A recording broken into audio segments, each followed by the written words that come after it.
da gente para esse tempo, né? Então, Deus tem sempre uma palavra, tem sempre algo em um tempo determinado, para um povo determinado. Amém? Então, esse querer de Deus, essa vontade de Deus para nossas vidas hoje, nesse retiro, é um processo. Vocês viram que ontem a gente chegou, foi bem recebido, teve uma palavra abençoada, né? E Deus vai trabalhando assim. Mas Ele já começou a trabalhar muito, muito antes, porque Ele derramou isso no coração do pastor Marcelo. Colocou lá, precisa de um retiro de homens. Aí Deus começa a trabalhar lá. Depois o pastor Marcelo vai e diz, eu preciso de uma equipe. E ele vai e forma essa equipe. E aí começa a dar estratégias e dizer como vai ser feito. E, irmãos, vocês estão aqui debaixo de unção, de oração. Nós oramos por vocês, para vocês estarem aqui. Então não pense que foi algo ao acaso, não foi. Foi uma estratégia, foi um planejamento que Deus fez para esse tempo. Como foi dito aqui, nós vivemos dias maus, né? A gente percebe isso todo o tempo, como é que está a nossa sociedade. Então isso para a gente, para nós que somos homens, isso é uma pressão muito grande de ser homem no tempo de hoje, porque tem muita coisa para nos desviar, né, do que Deus quer fazer. Então, a primeira postura que eu queria falar aqui para vocês é a nossa postura de santidade. A palavra diz que sem santidade a gente não pode ver o Senhor. Então, é algo muito fundamental, muito base para a nossa vida, a gente buscar, cada homem buscar a santidade que Deus quer para nossas vidas. Então isso tem que acontecer desde o momento que a gente recebe Jesus. Deus já plantou, Ele colocou o Espírito Santo e o Espírito Santo começa a exigir da gente uma postura de santidade. E eu lembro que quando eu aceitei Jesus, eu era uma pessoa muito desviada. A minha consciência, nossa, meu caráter. E eu tive um encontro tão verdadeiro com Deus, que eu disse para Ele assim, Jesus, eu não consigo caminhar contigo se não for em santidade. Como é que eu vou fazer isso, né? Aí Deus falou assim, não é tu que vai fazer, sou eu que vou fazer. E tem sido assim. A primeira coisa que Ele tirou da minha vida foi a minha concupiscência no olhar, né? Então isso eu tenho certeza que é para muitos. Quando passa uma mulher formosa, né, a gente quer olhar, a gente cobiça aquilo ali, né? A gente cobiça não como uma mulher, a gente cobiça como um objeto, né? Então Deus, Ele começa a transformar, e isso é para cada um, irmãos. Estou falando de mim, mas isso é para cada um. Cada um sabe o que é que afasta você, né, o seu Espírito de Deus. Então, foi assim comigo. Eu lembro muito bem uma experiência muito forte que eu estava jejuando e buscando essa santidade para estar na presença de Deus. E eu disse para Deus, Deus, eu não sei como fazer, eu não consigo dar um passo. E aí Deus me deu várias estratégias, né? E uma delas, além do jejum, né, que a gente deve buscar de fato, é olhar para a mulher, qualquer mulher, e olhar ela como filha de Deus. Então eu comecei a exercitar isso na minha vida. Qualquer mulher que aparecia na minha frente, eu dizia assim, ela é uma filha de Deus. E aquilo me impactava de tal forma, porque quando a gente fala isso, né, aquela mulher filha de Deus, a gente passa a considerar ela como irmã, né? E ninguém cobiça a sua irmã. Então, aquilo ali foi uma estratégia que Deus me deu. Mas Deus vai dar uma estratégia para cada um atuar. Mas o que precisa? precisa a gente buscar. Porque eu busquei muito, irmãos. Eu busquei muito tempo. Não foi um ano isso. Eu lembro que eu estava na igreja, depois de uns 3 anos buscando a santidade no meu olhar, eu vi uma irmã passar e Deus me deu uma visão. A irmã passou e eu estava encostado assim num poste na igreja, né, numa coluna na igreja, e a irmã passou e ela olhou e sorriu. Quando ela sorriu, eu vi ela inteira brilhando, e aquela luz chegava até mim, né? E aí Deus me disse que é assim que eu devo olhar para as mulheres. E aquilo foi transformador na minha vida. E tem sido assim. Cada vez que eu quero santidade na minha vida, eu não busco em outro lugar, não. É Deus. Deus que vai te dar experiência. Deus que vai te dar estratégia. Deus que vai fazer. É por isso que eu me alegrei tanto aqui de ver cada um dizendo assim: eu vim buscar o Espírito Santo. Eu vim pegar uma porção maior. Eu vim... eu sei que o Espírito Santo está aqui e Ele vai querer dar essa porção. E é isso mesmo, irmão. Não tem outro jeito. Lá em Mateus 6, 22 está escrito assim: os olhos são a lâmpada do corpo. Portanto, se teus olhos forem bons, teu corpo será pleno de luz. Porém, se teus olhos forem maus, todo o teu corpo será em absoluta escuridão. Por isso, se a luz está em ti, por isso a luz que está em ti são trevas, quão tremendas trevas serão. Então, a palavra de Deus já diz uma coisa muito reveladora, que a nossa alma e o nosso espírito, elas são iluminadas pelos nossos olhos. Então, um canal que a gente deve buscar santidade muito na nossa vida são nossos olhos. É como a gente olha, até o ponto de Deus te dar um olhar espiritual para vocês, além do natural. Amém? Essa é a minha oração para vocês. Em Apocalipse 22, 14 está escrito assim: bem-aventurados todos os que lavam as suas roupas no sangue do Cordeiro, e assim ganham direito à árvore da vida, e podem adentrar na cidade através dos portais. Isso é uma promessa que Deus dá para cada um de nós. Quem é que vai se lavar nas vestes do Cordeiro? É aquele que recebeu o Cordeiro como Senhor da sua vida.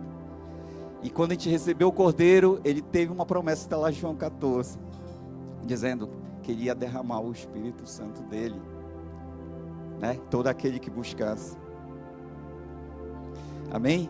Então, uma estratégia que eu tenho para vocês, que eu posso dar para vocês sobre isso, né? A gente buscar essa santidade, é não deixar se contaminar pelas coisas do mundo. E até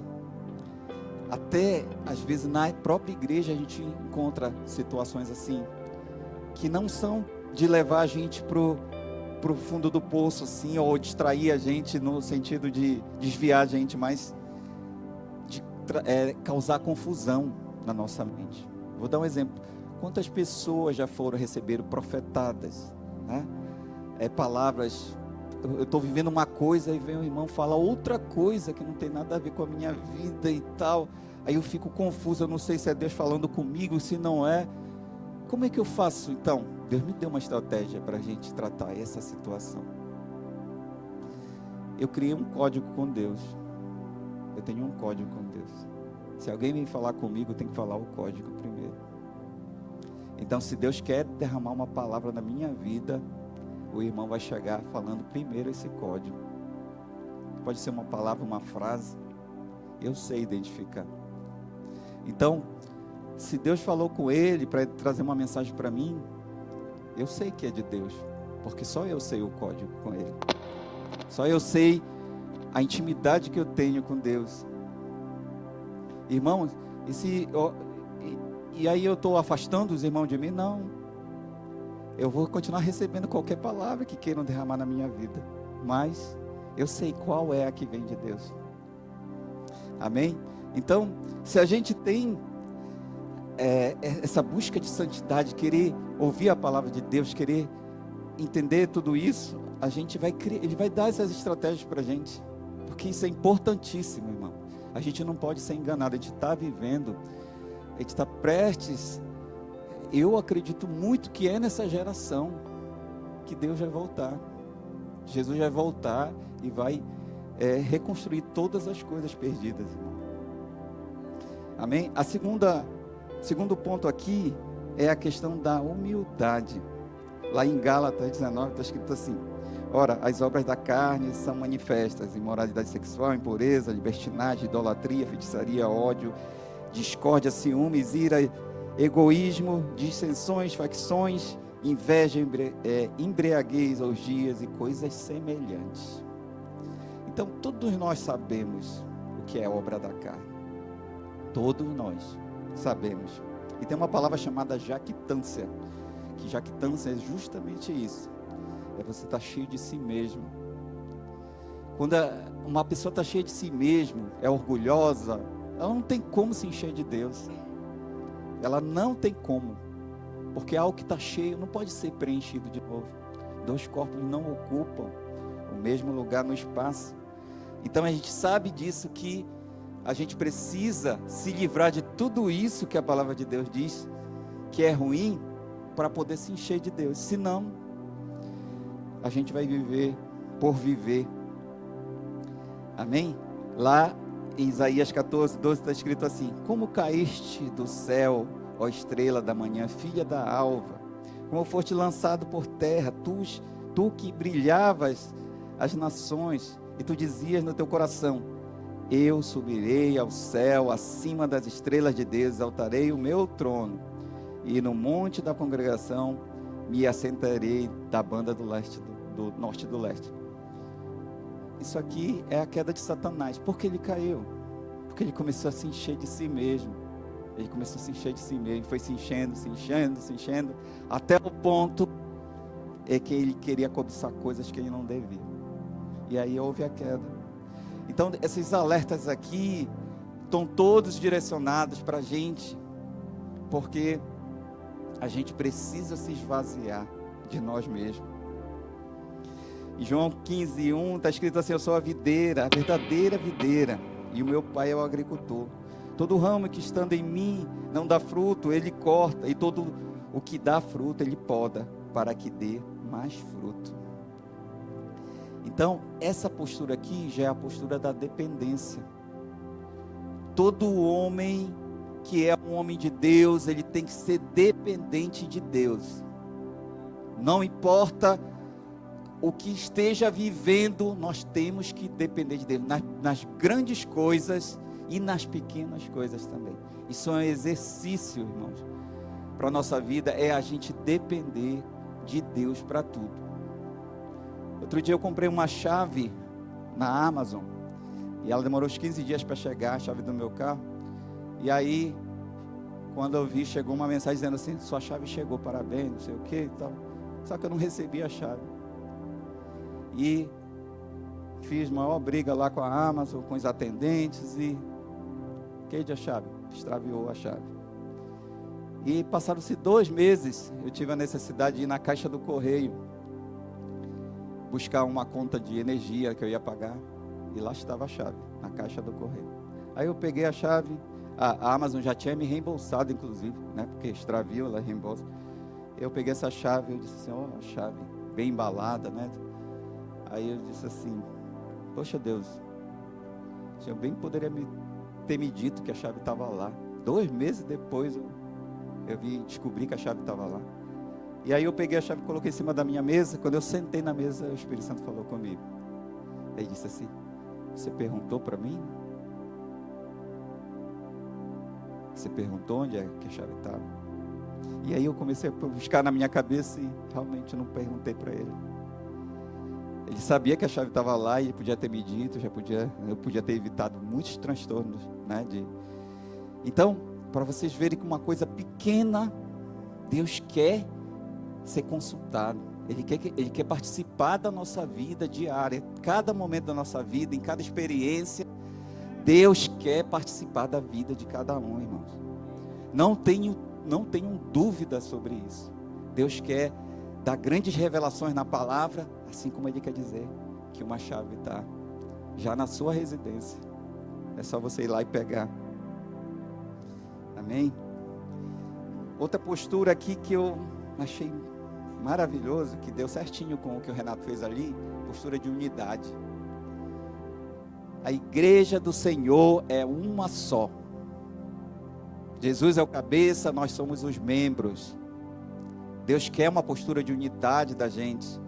Então, vocês viram ali no campo, quando vocês foram fazer o exercício, como é difícil, né? A gente ter coordenação. Tem uma pessoa falando, que era o Renato, e ter as outras tentando seguir aquela instrução. Aí errava, aí o Renato posicionava de novo, e falava de novo, isso, aquilo, outro. E vocês foram até que conseguiram fazer. Deus quer fazer da mesma forma na igreja dele. Ele quer essa postura de unidade, onde a gente esteja preocupado com o nosso irmão que está do nosso lado, direito, esquerdo, atrás, e o cabeça falando na nossa frente. Amém? Então, isso vale para tudo, irmãos. Sabe, se você tem uma pasta de dente, a pasta de dente não é só sua, não. Ela é de todo mundo aqui. E quão é difícil a gente praticar isso. É mais fácil a gente ir no banheiro, tomar nosso banho, aí pega meu sabonete, a minha pasta, a minha escova, meu, tudo é meu. E aí eu tiro tudo e levo para ninguém pegar, né? Aí quando eu vou tomar banho de novo, eu levo tudo para meus irmãos. Vocês não vão encontrar isso em lugar nenhum na Bíblia. Vocês não vão encontrar, vocês vão encontrar o contrário. Deus castigando a nação inteira por causa de um pecador. Porque Ele quer ensinar isso para vocês. Quando um erra, os outros erraram também. É esse Deus que vocês vão encontrar na Bíblia. Não esse que talvez a gente preserve no nosso coração. Esse egoísmo, essa coisa. Não se preocupem. Isso é um processo, como eu falei no começo. Às vezes Deus está falando agora com a gente, mas não pense que daqui a 5 minutos a gente vai conseguir fazer isso. Mas Deus já começou a trabalhar no nosso coração, e essa postura. A outra postura é a postura de ouvir Deus. Como eu falei desses exemplos agora. Um homem que não ouve a palavra de Deus, meu irmão, é um homem que está à toa no mundo, como eu estava à toa no mundo. Então, ouvir a palavra de Deus, e aí eu tenho 3 coisas para ensinar para vocês hoje sobre isso, ouvir a palavra de Deus. A primeira é, ter uma voz na nossa mente que é a nossa própria voz. Então a gente quer ouvir a palavra de Deus, mas está lá vários pensamentos na nossa mente, perturbando a nossa mente. A segunda é a voz de Satanás. Infelizmente a gente não chegou ao patamar que Paulo diz, né? Que não sou eu, mas quem vive, mas Cristo vive em mim. Quando a gente chegar nesse patamar, a gente não vai mais ser importunados por essa voz de Satanás. Mas enquanto a gente não chega lá, a gente precisa discernir a voz de Satanás. E a outra voz, a terceira, é a voz do Espírito Santo. Como é que eu separo essas 3 vozes que estão na minha cabeça? Quando eu vou orar, quando eu vou querer um discernimento de Deus, olha só, a tua voz é confusa. Toda vez que você ouvir a sua própria voz, ela é confusão pura. É confusão, é um pensamento vai, outro vem, aí você não sabe nem o que está acontecendo na sua mente. Aí quando você se distrai aqui, já está pensando em outra coisa. Estava orando, já está pensando em pizza. Estava orando, já está pensando em outra coisa, outro compromisso. Essa é a sua voz. Porque Deus é um Deus de ordem. Sabe quando é que Deus vai falar com vocês? É quando você se colocar numa postura de ouvir a voz de Deus.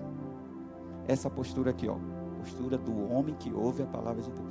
Então, para te ouvir a voz de Deus, você vai ter que aquietar sua alma, seu espírito, porque Deus, Ele é um Deus de ordem. Então Ele tem que te dar uma instrução certa, certeira na sua vida. E Ele não vai falar na confusão da sua mente, não.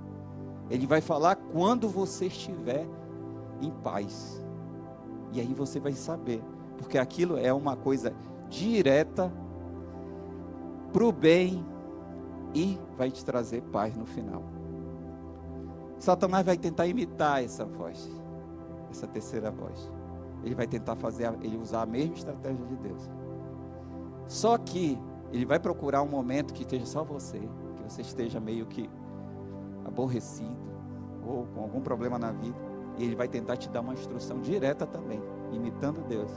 Só que sabe qual é a diferença? É que vai ser sempre por mal.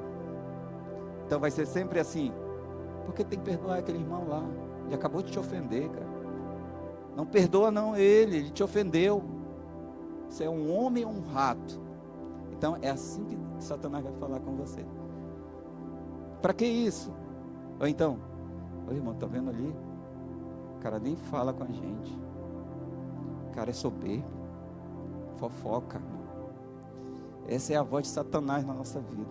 Então o homem que tem uma postura de honrar a Deus, de ouvir a Deus, ele é um homem que sabe discernir essas três vozes dentro da sua mente.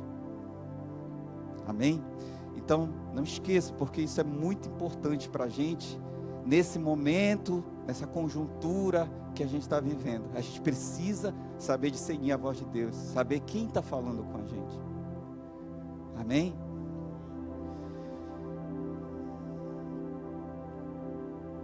Vocês sabiam que faz 3 meses atrás, 200 muçulmanos receberam Jesus só de uma vez, no mesmo dia, lá na confusão da guerra, né, de Israel contra a Palestina lá, que na verdade é Hamas, né, que é o Hamas que está causando essa guerra.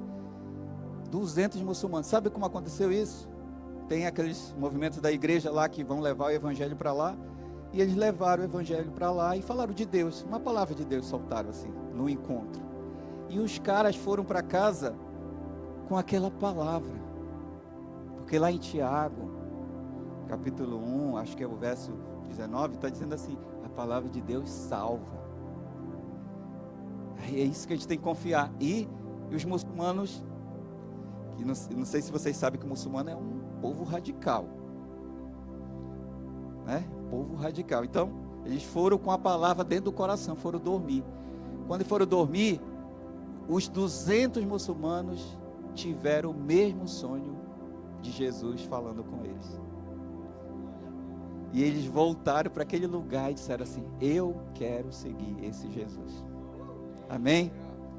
Então, olha como Deus quer falar com todo mundo. Deus quer falar com todo mundo. Por que Ele não vai querer falar com vocês? Com nós? Se Ele quer falar lá com os muçulmanos, que tem a religião deles, que creem em Alá, por que Ele não vai querer falar com a gente? Ele quer falar com a gente. A gente tem que crer nisso, que Deus está todo o tempo disponível para falar com a gente. E sabe quantos são agora? 380 muçulmanos que já aceitaram Jesus, só nessa guerra. Entendeu? Vocês entenderam o que Deus está fazendo? Deus está movendo nesse tempo homens, são todos homens, 380 homens, porque Ele sabe, se Ele alcançar o homem, Ele alcança a família. Amém? E Deus, é esse Deus que está fazendo tudo isso. E eu vou terminar aqui falando de uma postura que essa daqui, se a gente não tiver, vamos voltar para casa, que é a postura de fé. Postura de fé. Eu vou falar 3 coisas aqui. Maria concebeu Jesus virgem, Jesus ressuscitou, o mar vermelho se abriu literalmente. Quem acredita nisso? Nessas 3 coisas que eu falei. Mas vocês sabiam que muitos cristãos não acreditam nisso? Acham que algumas dessas coisas aqui não são literais. Por exemplo, abriu o mar vermelho. Os católicos acham que abrir o mar vermelho não foi assim que aconteceu, porque o mar vermelho ele tem épocas que ele seca. Então o milagre que eles dizem que está escrito na Bíblia é que no momento em que Moisés chegou com o povo hebreu lá, coincidiu que o mar secou e eles passaram. Então tem muitas pessoas e muitas religiões que acreditam nisso. Jesus ressuscitou. Olha só, tem um um teólogo chamado Bultmann, é um teólogo protestante alemão. Ele diz que Jesus não ressuscitou. Ele tem livros sobre isso e prega sobre isso. Ele diz que, na verdade, o que acontece? Jesus foi um homem de Deus, um profeta, e que ele, na verdade, essa ressurreição, é isso que a gente está fazendo aqui. A gente está louvando o nome de Deus, depois de muitos anos, e depois de muitos anos, então Jesus ressuscitou para a gente, porque em memória, né? A gente lembra de Jesus, então ele ressuscitou. Então Bultmann, ele prega isso, para vocês verem como se a gente não tiver fé e ouvir a voz de Deus, a gente vai ser enganado por essas doutrinas.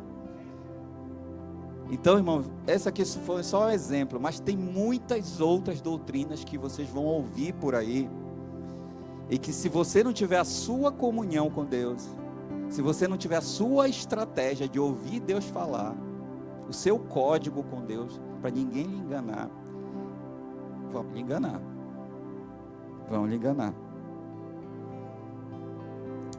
Amém? Então, Jesus mesmo disse assim, através de Paulo, ele disse assim: se Jesus não ressuscitou, então tudo é inútil, nossa pregação e a nossa fé. Ora, se tem sido proclamado que Cristo ressuscitou dentre os mortos, como é possível que alguns dentre vós afirmais que não existe ressurreição dos mortos? Então isso está na palavra, está lá em 1 Coríntios 15, 12. É básico isso, mas por que tem gente que não acredita nisso, por incrível que pareça? Gente batizada por causa do engano. Então a voz do Espírito Santo na nossa vida, ela é tudo, ela é o nosso motor, ela é aquilo que impulsiona a nossa vida. Se a gente não entender isso, a gente vai ser enganado. Amém? Então essa palavra aqui é um alerta para a gente, é um alerta. Aprendam a ouvir a voz de Deus, aprendam, isso é uma prática. Vocês já ouviram falar? Praticar a presença do Espírito Santo? Quem já ouviu falar disso? Praticar a presença do Espírito Santo. Sabe por que a gente não ouviu? Porque a gente pensa que é automático a presença de Deus. Mas ela não é, ela tem que ser uma prática. Você tem que estar praticando falar com Deus. Tudo que você fizer, vou orar. Espírito Santo, direciona aqui. Espírito Santo, estou sem vontade hoje. Não quero ir para retiro, não quero ver pessoas. É uma prática, irmãos. A gente precisa praticar a presença de Deus todos os dias, toda hora, cada minuto da nossa vida. É importante. Deus está presente em cada decisão da nossa vida. Prática. Se não tiver isso, a gente cai.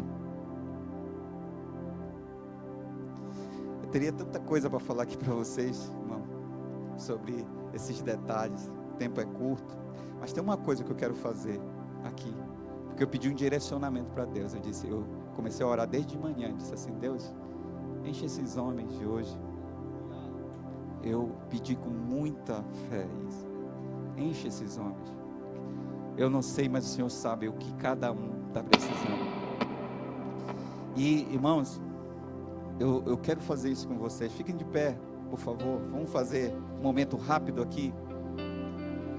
Fiquem de pé. Segurem um na mão dos outros assim, para o lado. Por favor.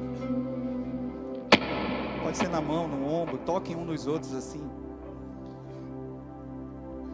A unção, ela é um produto que Deus derrama depois da glória dele. A glória é a presença de Deus, e a unção é resultado disso. Quanto mais vocês ansiarem por isso, mais Deus vai fazer. E Deus quer derramar uma porção, porque Ele é muito generoso. Ele é um Deus infinito em tudo, em misericórdia, em unção, em poder. E vocês só vão conseguir fazer o que Deus quer fazer se vocês tiverem o poder de Deus na vida de vocês. Não pense que vai ser a inteligência de vocês, vai ser a eloquência de vocês, nada disso. Vai ser o poder do Espírito Santo através de vocês. Amém? Vamos nos concentrar nisso Glória a Deus. E vamos pedir isso do Espírito Santo agora. Que essa unção, ela propague entre cada irmão agora. Cada irmão que está seguro no outro vai receber uma porção agora, porque Deus quer derramar essa porção. Glória a Deus. Pai, em teu nome, Jesus, a tua promessa é derramar teu Espírito Santo sobre toda a carne, Pai. E esse derramar é o teu poder sendo derramado em cada um aqui presente, Pai. Pai, a gente toma posse desse poder, dessa promessa, porque a gente quer fazer a tua vontade, e sem o teu Espírito Santo isso é impossível, Pai. E em nome de Jesus eu declaro agora, Pai, pela autoridade do nome de Jesus, o derramar do teu Espírito agora em cada irmão. Cada irmão vai ser tocado agora pelo teu Espírito Santo. Pastores, vamos ministrar agora sobre cada homem aqui. Pai, derrama o teu Espírito, o teu poder sobre cada homem aqui presente, Pai. Derrama, Pai, como a tua promessa foi dita para a gente, Pai. E a tua igreja, ela precisa do teu poder para manifestar a tua glória sobre toda a carne, Pai. Que toda a carne se renda ao teu poder, Pai. Em nome de Jesus, Pai, eu declaro, Pai, novas línguas, Pai. Quando vocês ouvirem no coração de vocês uma palavra, é uma língua que o Espírito Santo está derramando agora sobre vocês. Tome posse, coloque isso para fora. O Espírito Santo está tocando agora cada um com o seu poder. Está liberando agora de cada um. Pai, derrama sobre cada um, Pai. Derrama sobre o Antônio, Pai, uma porção generosa do teu Espírito Santo, Pai. Eu declaro, Pai, sobre o Clébio, sobre toda a tua igreja, Pai. Eu declaro derramar do teu Espírito, porque a gente precisa do teu Espírito Santo, a gente precisa tocado, a gente precisa desse poder. A santidade vem pelo teu derramar, Pai, como o Senhor fez com tantos, Pai, mas agora com esses homens, Pai. Em nome de Jesus, Pai, eu declaro sobre todos esses homens, Pai. Todos esses homens, cada homem aqui presente, Pai, eu declaro, Pai, uma unção novo sobre essas vidas, Pai. Um vinho novo para aqueles sacerdotes, que eles sejam seus ministros, Pai. Teus ministros, Pai. Teus sacerdotes, Pai. Os teus filhos, Pai. Eu declaro sobre cada um, Pai, que o Senhor vai libertar agora cada coisa que prende, cada coisa que amarra os irmãos aqui de alguma forma, Pai. Eu declaro em nome de Jesus que essas amarras, elas estão sendo soltas agora, Pai, pelo poder do teu Espírito Santo. Eu declaro sobre cada vida aqui, Pai. Eu declaro, Pai, esse derramar, Pai. Obrigado, Pai.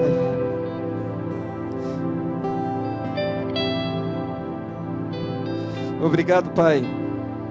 Obrigado, Pai.